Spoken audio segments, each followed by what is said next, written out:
everyone, and welcome to another episode of Pivot and Prosper. This is a podcast where we speak with entrepreneurs, business owners, and C-suite executives in the marketing industry to hear about their stories of growth with relentless perseverance. Today, I have the joy of introducing Wendy Seraphine from Chicago. Wendy is the founder of NIFARES Group and has been in the marketing and communications for over 20 years. Her business focuses on helping startups and early growth businesses by not being the best kept secret in the industry and elevating their thought leadership and credibility in their space with communications and brand building techniques. Wendy, thank you so much for taking the time to chat with me here today.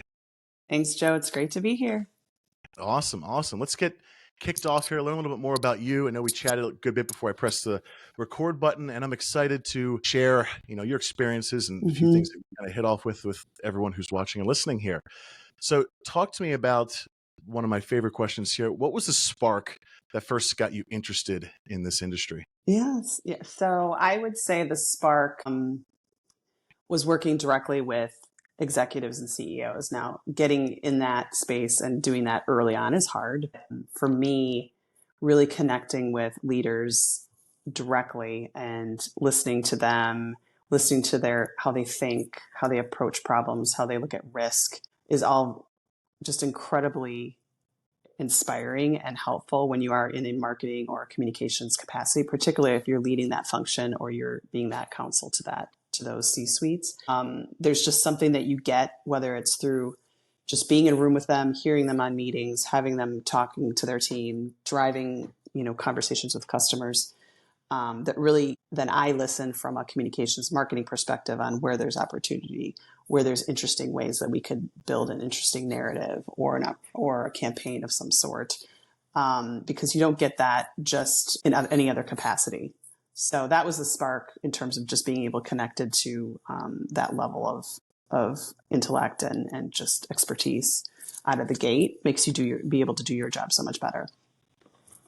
Amazing. I think the other thing sorry to interrupt, but the other thing that I loved about it, is particularly not necessarily marketing marketing to an extent, but also communications. It's probably one of the only functions that looks across a company. It's besides a CEO. So you are literally interacting with every single function in the company, and you can quickly connect dots, whether it's opportunity, whether it's risk, whether it's challenge, but no other role or function has that visibility. And it's truly inspiring. It's exhausting because you also do get pulled into many different directions, but you also have that same visibility, particularly in like a regulatory type of environment where you need to be best friends with legal and compliance, as well as marketing, as well as product, as well as tech. And I think for me, I love that because what better way to really know the business than being able to be a function that works across all of the departments or organizations. Yeah, I couldn't agree more. And just to add to that as well, communication is not often talked about and utilized to its actual capacity, right? There's all these individual teams and companies, right? And there's so much money being left on the table and leverage between those two groups talking to each other. I mean, how many companies have it sounds like you've helped, I've helped as well too, or we're talking with the C-suite leaders, and you got to look into these teams and go, are we even in the same book, the same library? Right. Same floor. There's it goes on and on. And that's this direction, right? Where instead of let's be in the same book, but same page, same paragraph, right? Where we understand and can complement each other's efforts. And imagine how many sales teams could truly benefit with all the knowledge and insight that marketing has on analysis and competitive analysis, and you don't even talk about it. Right. And we end up just being that big, the connector between, whether you like that role or not, is you end up seeing the gap that product isn't talking to sales or sales is confused with tech. And so you end up being kind of that one that brings it all together. They may not want to have those conversations, but at least you can at least facilitate it to an extent to get a little bit closer to what we're trying to accomplish in the end game. I think the other thing that's really interesting about, there's not big debate, but there's always been conversation on communications, marketing. Are they separate? Are they together? Honestly, I mean, marketing, communication, it is all one. It works well when it works together and it's integrated, because you cannot take it piece by piece. A growth marketer or function doesn't work without what they know what's going on from a PR or media perspective, and vice versa. That's content that can be used. There's so much more morphing of that now that it's pretty hard to delineate. Are you in marketing, are you in communications, are you in brand, are you in reputation? It's all one. There's even a debate on, is it a CMO or do you have a chief communication officer? Like, who rolls up to who? Depending on how that works, depends on potentially how you position the company and the brand. And it's an interesting dialogue that I've seen online a few times, and in terms of marrying both those functions together, because they do work well together when they are integrated. When they're synced properly, it's amazing what can happen. Exactly. Couldn't agree more. So with that in mind, obviously there's some surprises that could potentially be happening, right, that are uncovered. So what would you say what has been the biggest surprise while operating as a business owner in the last 6 months? And how would you prepare for it if something like that were to happen again? I would say, right now we're all feeling it. This is a very strange economy. It is not making any sense from whatever you read. You hear the market's doing well, stocks are doing well, but people are struggling with roles and cuts, and companies are cutting where they need to. So it's a very strange environment right now, and especially for those that are doing their own thing, have small companies, doing the freelance thing. It's hard to predict. So for me, it's just being comfortable with the ebbs and flows, even though it's very uncomfortable. And it's scary at times, right? It's financially. You want to drive business. You want to be able to do a good job. You want to work with different interesting companies, and these companies are trying to figure out themselves. And particularly in like the startup space, where there is a very big push to profitability, get break even, which is interesting because that's how I kind of was grown up in the business space. But then with VC funding, and I think we got away from that a little bit, and now we're kind of recorrecting, and we're probably recorrecting a lot, which is a new environment for probably many that haven't been in that capacity before. But it is a discipline, and I think unfortunately it does impact. There is a residual effect when you're hiring someone like me or others, that you have to kind of really be very clear on the value you deliver quickly and over again. It's not necessarily a surprise. It's kind of rearing its head again. And it'll be interesting when the economy turns around and we see things loosen up. Don't lose that discipline, because that'll be what sets you above when things get good. So Totally agreed. And as a business owner myself, and growing another agency, I quickly learned Q4 last year. It wasn't just me. It was, I felt like every business owner I was talking to, right? And I'm like, man, this wasn't in chapter 6, my business book here. There's no playbook for this at all. No. And even coming down. Yeah. No, I would say, it was a combination for me. I feel like it's a combination of the .com bust, but a sprinkling in of AI. AI is kind of just completely flipped everything on its head, good and bad. And, we don't know how this story is going to end. Heck, I don't even know if we know it's started yet, because we're still trying to figure it out post-COVID. There's a lot of dynamics that are like coming to a head. And I think those that are most flexible, leaning into the ambiguity, being comfortable with the unknown, and can still deliver, those are the ones that will win in the end. I agree. Relating to the right people, connecting with them at the right time, understanding the problem that you're solving, all of the above, right? And, exactly. After Q4, when there was a big hit, then Q1 came along. I'm like, is everyone else doing, like, things are doing much better on my end? How about you guys? Yeah. Okay. We were able to, interestingly enough, pivot and then prosper, right? Great. Yeah, exactly. Values, and knowing what our clients need and these businesses need, and truly understanding their customers. If you understand their customers, you can help them tenfold. And lean into it. Yeah, lean into it, because the battle scars are what brings great counsel. So when you're like, I've been here before. This is what happened. This is how we worked ourselves out of it. And this is how I'm going to help you get out of it. There's some sort of just comfort in going through that, even if it is crummy and it sucks, or it's hard, or it's frustrating. You have that now to kind of lean on when it does come again, because you know how to respond to it. When they said when I first got started years ago, business ownership and growth is a roller coaster. Mm. Okay. I didn't know it was going to be like this. Mm-hmm. It really is. Yes, Now, at now the we're just trying to moments, mitigate it a little bit, right? yeah, the moments when you least expect it, you're like, well, I didn't see that coming. This is true. But you're right. It's those battle scars, those things that set us apart, those things that we can pivot from and move and learn towards the future of our growth, and ultimately take that knowledge and wisdom and experience Mm-hmm. and help businesses that we help, so that Right. way they can, they have a smooth roller coaster Right. ride, if you will. Exactly. And I think especially with younger founders, when they're looking for that guidance, they're looking for that experience, battle scars, if you will, willing to share, because why not share and help those that, where you can. And then, because there will always be new battle scars come up that none That's of right. us have experienced. So let's share at least the ones we've had prior. I love it. I love hearing them too, right? Everyone talks about the success that happens, but not many people talk about those difficult Mm. milestones and Mm-hmm. dips, holes that they fell into. But we can all Right. learn Right. from those. Exactly. So, with technology reshaping, talk to me about, I guess, how do you think technology is reshaping the way we understand and reach our audiences today compared to, let's say, 5 years ago? Big Yeah. steps. I think, well, I'm going to, the obvious one that everyone's going to talk about is AI. I mean, it really is taking every industry by storm. We haven't seen this since, people are comparing it to like the Industrial Revolution, the invention of the wheel. I mean, it really will take on every industry in both opportunity and challenges. I think from a marketing and creative space, it's interesting because that has always been a space where thought, talent has driven those roles, functions, value. And that's even starting to, I don't want to say threaten, it's just you have to think about it in a different way. Yes, ChatGPT, you can type things in and you can write a blog post in a minute. But when you really look at it, is it really truly something that audience wants to read, that you want to read?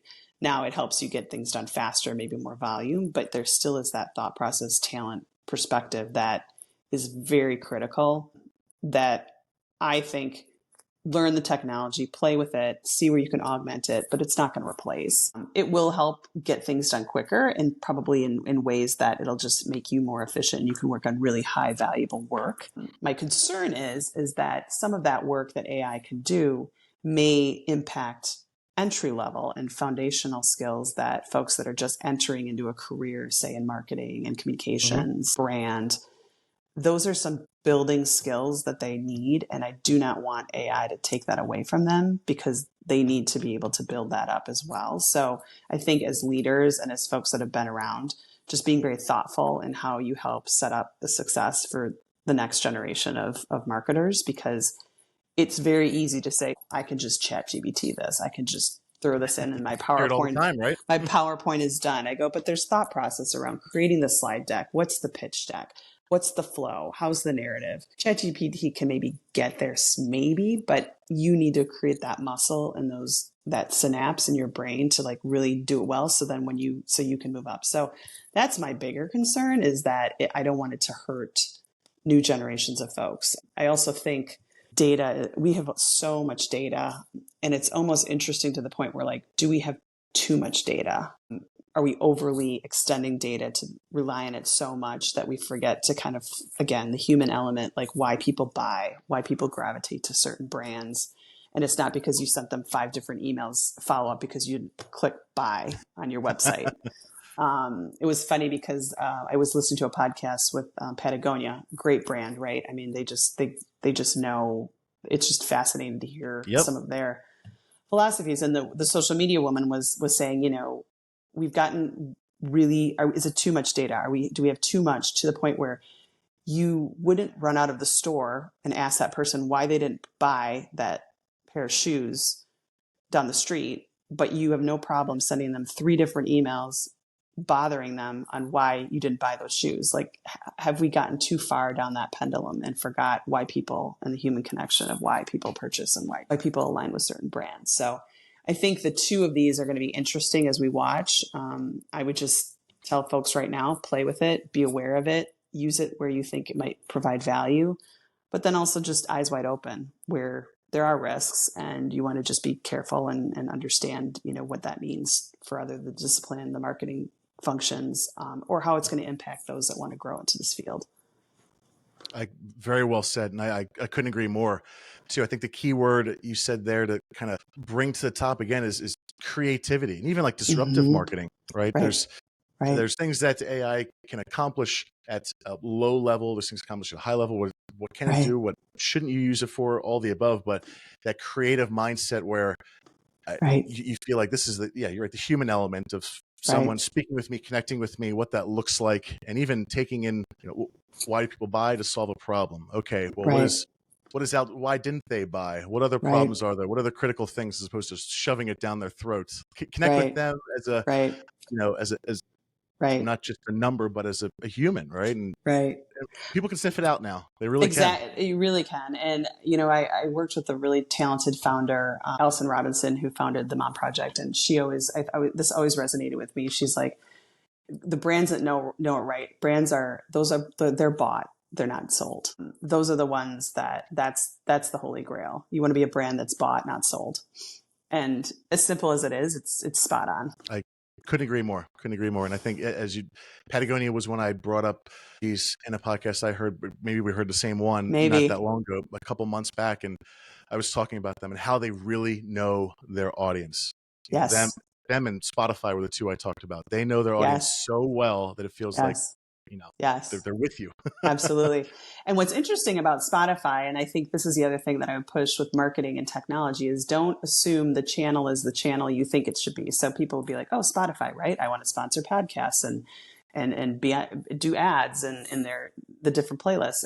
Honestly, Spotify is a data company. They have so much data and so much insight that it is beyond just placing ads. And here I'm probably doing a commercial for Spotify, but I was just fascinated. I'm like, they're a media company, but they are a huge data and insights company. And as marketers, just lean into that, because what you may think the channel is, it really could benefit you in different ways. And it was fascinating. I couldn't agree more. And there we go. Maybe they'll use this as some user-generated content to speak on them, right? So to pivot to the next one here, think about a critical decision you made that was a turning point in your life or your business, specifically.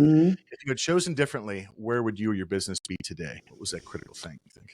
So what's so interesting about my career, and what many, particularly anyone, I would say particularly even like women and moms, but anyone, careers are not linear. So being able to, as your podcast so clearly says, pivot and profits, but being able to pivot at different times. So I actually started my company early mid to my career, and it was driven personally. I needed more flexibility, more autonomy, more control of my schedule, and just the ability to work on the work that I loved and doing that well. And so that drove me. I was doing traditional marketing, and that drove me to position to more of a communication, thought leadership, C-suite, content building, brand presence for executives and interesting in companies, emerging companies, and sometimes older companies that just need to refresh themselves and be more relevant in the space. That was game changing for me, because it actually pushed me to push skills that either I didn't have or were very new, and learn very quickly. And what I realized is that those are the skills that I'm very good at: reputation building, content driven storytelling, thought leadership, PR, working with people, working with media, working with executives to make them feel good about their story and confident, and really get them into a space where they're not the best kept secret. They are an executive that someone wants to Google and say, I do want to work for that person. So for me, it was a good time, because it also then, what was happening with our data conversation, marketing was becoming more very hardcore data acquisition, analytical, which is wonderful and great. That is not me, but I know enough to be dangerous, but I also know then how I can complement it on that end. So the pivot worked well, because what corporate marketing used to be became what I started to do. And then growth marketing kind of took on a life of its own, because of all the data and all the interesting insights we can mine. That for me was a decision to do that. It also then set me up I did actually then go back in-house after about 14 years of doing my own thing. Okay. And that was interesting, because I brought this agency mindset into a corporate setting, which is unusual. And it ended up working well for me, because I still had the mindset of like, did I earn my paycheck this week? Like, what did I do to deliver? What am I going to deliver tomorrow? And for me, that elevates you to a different level. And people notice that. I would always I always told people, I go, if you can jump and do your own thing, even if it's for a year, even if it's for, 2 years, that learning and that muscle, when you come back, if you do say that's not for me, I want to go back in house, you're going to have a different mindset because you are going to be results driven. You're going to want to drive impact quickly, and you're not going to get stuck in kind of the inertia that happens sometimes in an in-house type role. And I would have everyone do that if they can, because I think in the end, it'll benefit their career long-term. Couldn't agree more. Yeah, I think that you're right. That mindset of not only being a business owner, but just running an agency and having clients and knowing when to give them the feedback and the data that they're looking for, not just the data you want to give them, but the data that they're looking for as well too, and meeting your deliverables and going into a corporate mindset where, geez, sometimes that bureaucratic thoughts are whatever, who knows what I did? I'll get paid in the 1st and 15th, and then it'll just straighten itself out, right? And then all of a sudden you're like, people are looking at you like, you cut through the noise. Really you cut through the noise. That's a good way to word it. Absolutely. Couldn't agree more, which is a good thing and a well, it could be a bad thing too, right? In the essence of, right? You've got other people that you try to make your efforts look good, but you don't want to step on toes, and you don't want anyone else who's above you to look at who's this guy doing all this extra work. They're not making me look good here. It looks like I'm slacking. Exactly. So and that's the agency part too. I mean, your collaboration. So you want to make sure your client looks good. So you just take that and treat your teammates the same way. We're all trying to do the same thing. We're all trying to accomplish what we need to accomplish, whether the priorities. But I think that is just that ability to focus on the end game. It helps you, like you said, cut through the noise and not get stuck in some things that really just don't matter in the end, are really not going to drive the impact that you need.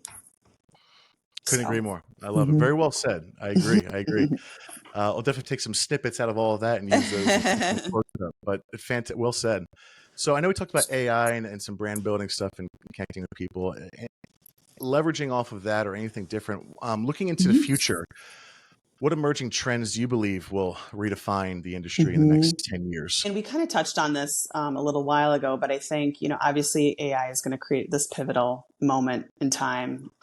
It'll be interesting to look back on this and see if, did we understand really what it was really going to do? Is it where it was going to change, where the impact was, good, bad, and the ugly? I think as society, we just have to have a really good self-evaluation of like what we think AI should be a part of and what it shouldn't. And, there's a lot of things it can do, and that does, just because it can doesn't mean it should. That's going to be interesting just at more of a higher philosophical perspective. And then I would also say the shift, we talked about this a little bit too, is the hardcore acquisition and so much data. And are we losing the connection with humans and why people buy and why people align with brands that they love? And there is this like push-pull right now, and really it needs to be more harmonious because there is a place for both. And in some situations, it could be more brand building, top funnel, feeling connection, or it is just very purely transactional. So I think companies are going to have to get real clear on who their customer is, why they buy, and be able to basically move that mix on what makes the most sense for that specific customer. At the end of the day, that's the best way for them to figure out what strategies they should be putting forth, what channels they should invest in, what celebrity they need to bring on board, what social channels work for them. But you need both. And it's just the question of what the percentage is between. Is it more higher acquisition, more brand building? And again, I think the customer is going to determine that for all the companies. Agreed. I think that's to see what happens the next 10 years is I mean, I think you're right. As you said there, there's the things that they say, oh, here's the direction you should go, just because a lot of people are saying there's new software that comes out that you leverage and should use. Sometimes going the opposite direction and being disruptive in a different manner sets you apart, and people can sniff that out, right? And I think also too, I mean, what's interesting is every function has their own tech stack. And I think what's happening, and most companies I think are at this point, but tech's not running all the stacks. Like marketing literally could have a tech stack. I mean, you could have 12 different vendors for all the things you need. And so I think understanding what are the technologies you really truly need versus like, here's this really cool thing that we want and it's going to plug this in. There's going to be a lot of that reevaluation too, whether there's consolidation or not in industry. You have to lean into your marketing tech stack. And I think from a budget perspective, just be really thoughtful on where you're spending that money, because in the economy that we are in today, what are your go-to 5 and what are really going to drive the results you need versus, we need this project management software. We need this, social media monetization. Oh, and we also need this media one, and we need this. And all of a sudden you have 12 stacks and now you're a tech function too. Not getting too ahead of all that, but still being emergent and testing, but just being aware that it could add up really quickly. And then now you have a different mess and it's taking you away from what you need to do, which is drive revenue and serve your customers and build your brand. Agreed. I've seen this multiple times, and it sounds like you have as well too, where they focus on, all this new software. We need to send out like 20 posts a day on this, LinkedIn, all these tools. Let's record this video, do all this. Right. And they're sending out thousands of bits of content that is an unclear message of their brand. Right. No. Start from up here. You have to have the correct message. Imagine if that message were clear and you did a third of the content, you'd probably have a way better impact. Right. We've actually, in a few roles, I said less is more. This is a very good art advice, but less content, quality content over quantity, and engagement will improve. You want to engage with the audience. They want to be able to have smart conversations and they want to respond. Not the pushing of product down one's feed. It just doesn't work in the long game. You may get some short-term hits, and that's great, and maybe that's the goal. But I think remember the audience, and I remind whether I'm a freelancer, whether I'm a consultant, whether I'm a leader of a team, it's like remember the audience. They will tell you. That will tell you where you should go with that, what message you should send, what channel you should use, how frequent you should be posting. Protect the audience, and you will win in the end. I agree. The power of a good survey, right? And listening to what people have to say. But not over survey. Yes. Correct. Yeah, exactly. What do you think about this? This is, well, relax. Right. To do. Right. Exactly. Now, before I get to my last hypothetical question here, we talked earlier about, I'm a big advocate for, obviously this has been a great educational discussion that we've had back and forth, not only for me, but for hopefully everyone who's watching, listening, right? And reading books or listening to as many books as I can on life growth or mentorship or business growth or market, who knows, right? All of the above, psychology, we can go on and on. Right. Have there been any books or I guess industry influencers for you that have really set a mark and helped your mind guide to the right step? Yeah. So, reading a lot, being aware of trends and topics and just knowing all the things. I would say one of the books that I do like from a personal growth perspective is, it's called Radical Candor. And it's a way, because I think as a society and as business owners or leaders, it's hard to say the hard things, but you can do it in a way. I have a principle thing on my desk that kind of, when I have a tough situation or whatever, I usually refer to that and be like, that's right. That's what you need to do. So like, you can be direct and constructive, but you can be kind. So radical candor is all about that, where you need to be direct. The person doesn't want to keep doing what he's doing if it's not working, but let's have that conversation in the right way, in a thoughtful way, because that person more than likely is going to be like, thank you. No one ever told me this. And that's by Kim Scott. I'd say Move Fast and Fix Things was a recent book that I picked up because we were working through some transitions. Anytime you go through like leadership transitions, messiness, layoffs, just being able to look at where you can move fast and fix things will, again, go back to that agency type mindset of like, where can I roll my sleeves up and start to make impact? It's a good fast read. And then Messy Middle for anyone that's in it, particularly with startups. Again, that was given to me by a founder, where it's going to be in the messy middle. You're going to have this really great growth right away. You're like, this, LFG, this idea is amazing. And then it gets really mucked up in the middle. And it's like, whoever can get out of that, then it'll continue to move up. So that's one where you're not the only one. It is messy. And that's okay. Lean into it because, again, battle scars, learning things, and then you'll be able to move out of it. Are some interesting reads that I think could be helpful for folks. Oh, I appreciate that. And I'll put the links to all those books down in the description below as well. Great. Plus a few others that I'm a big fan of that kind of complement them. But hey, any areas where there's expertise in the industries that I can pick apart, just even if it's one sentence in a book that has made an Yeah. impact in my life for the Yes. direction I've gone. Love it. Great value, right? Yeah. Love it. A win-win. And I would also say, LinkedIn, there's a lot of great content builders and thought leaders in that space. So not necessarily if you didn't write a book, like even Axios communication newsletter comes out every week. It's really well done on how they lean into some concepts, but also very timely topics, particularly around hardcore communication. So it's always fun to dissect when companies or people mess up. There's a few that happened this week already, and they kind of go through it, but in a way that it's a learning. And what can we take away from this as, high level marketing and communication leaders? So that's a really good one to subscribe to, and it's on LinkedIn, but it's Axios, their communication newsletter. Yes, I'm part of that as well too. Mm-hmm. Very good. Excellent. Now going to the last question here, one of my favorites. Suppose you're given the opportunity to mentor a young entrepreneur, someone getting involved in the marketing industry, or just in business as whole. Maybe it's even you as years ago that you could say something to. If you could give them one piece of advice, what would it be and why? It was advice that I received and I continue to shout out. Perfection is a barrier. 80-20. Get it 80% there.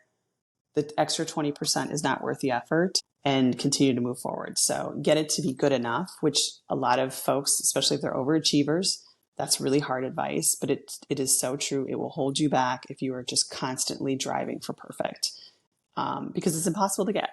Being able to be good enough, get it to 80%, iterate, and continue to go from there. Everything can change. You can adjust. You can evolve it.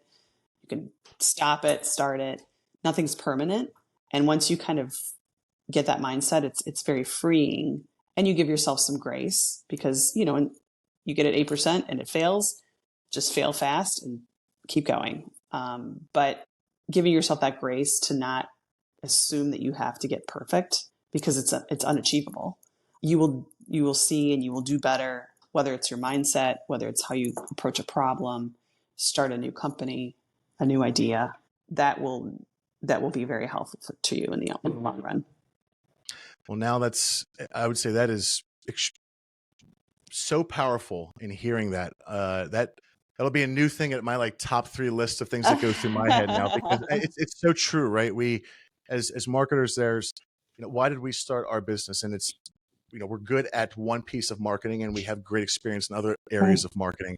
And it happened to me many times. So I get stuck in the nitty gritty details because I'm trying to keep iterating, modifying something of the, of the conversions, let's say on the back end, or the copy of this, tweaking continually.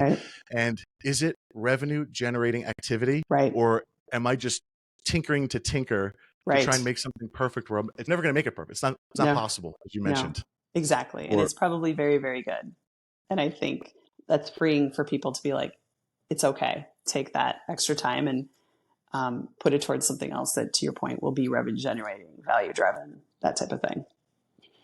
I love it. Absolutely. Well, wise words of wisdom. And I can't thank you enough for all that you've said here, and the details behind the business ownership and the ups and downs and where the industry is going. I think this has been extremely educational for not only just me, but for everyone watching. So thank you again so much for joining us here today. And I really appreciate your time. Thanks, Joe. It was a great conversation. I really appreciate you having me on the Pivots and Profits podcast. All right. Thank you. All right. Have a wonderful day. Thank you.